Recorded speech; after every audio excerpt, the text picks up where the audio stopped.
नमस्कार, माझे नाव शौर्य मितोकते, जिल्हा परिषद प्राथमिक शाळा वर्ग 3. मी आज आपल्याला शुद्ध पाणी गढूळ कसे होते हे दाखवणार आहे. आता हे पाणी शुद्ध आहे. या पाण्यात आता मी हात धुतो.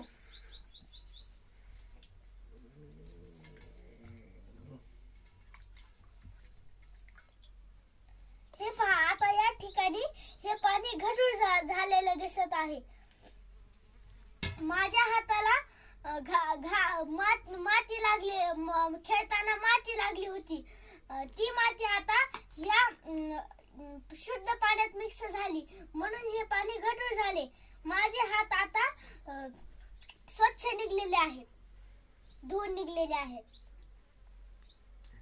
मला यावरून समजले, आपण जर खेळून आल्यावर